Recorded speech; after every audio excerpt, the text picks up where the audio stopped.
आज government medical college का दौरा किया गया तो इसमें दो तीन चीज़ें जो नज़र आई। एक तो ऑक्सीजन रिलेटेड जो कंप्लेंट्स थी पहले वो ख़त्म हो गई हैं। ऑक्सीजन का बफर स्टॉक अभी सफिशेंट हमारे पास अवेलेबल है और ऑक्सीजन का बफर स्टॉक है, इसको और बढ़ाने की बढ़ा रहे हैं हम। आज शाम तक ये और भी बढ़ जाएगा, तो इसकी कोई दिक्कत अब नहीं रहेगी कि ऑक्सीजन की सप्लाई कोई डिप हो रही है या कोई दिक्कत आ रही है। ये मैं आश्वस्त करना चाहता हूँ सभी लोगों को कि ऑक्सीजन की कोई समस्या अभी मेडिकल कॉलेज में नहीं है। ऑक्सीजन, मैंने कहा आपको, ऑक्सीजन की सप्लाई की कोई समस्या नहीं है, कोई भी समस्या नहीं। ऑक्सीजन की डिप नहीं कर रही है, पिछले 5-6 दिन से हम देख रहे हैं। हमारे पास sufficient stock of oxygen cylinders है। इसके अलावा हमने आज ये भी रिव्यू किया, जो लिक्विड मेडिकल ऑक्सीजन का प्लांट लगाना है उसके प्रोग्रेस को भी रिव्यू किया गया। तो उसमें देखा गया कि लगभग 31 अक्टूबर तक वो लिक्विड मेडिकल ऑक्सीजन का प्लांट यहाँ पर लग जाएगा और उससे तो फिर ये मसला जो है ये हमेशा के लिए दूर हो जाएगा।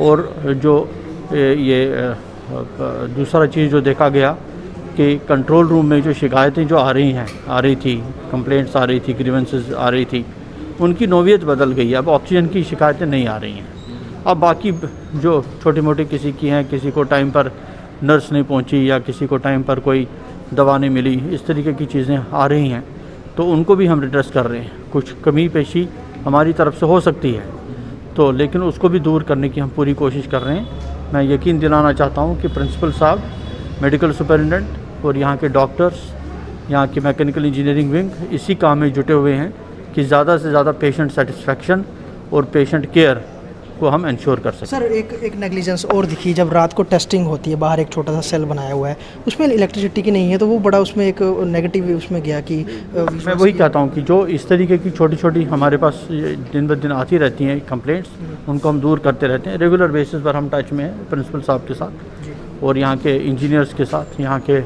इनके साथ, मेडिकल सुपरिटेंडेंट साहब के साथ। अभी मैं एमरजेंसी में था। वेंटिलेटर्स जो है ना, उनको बेसिकली पेशेंट्स जो हैं इनको आईसीयू का केयर चाहिए।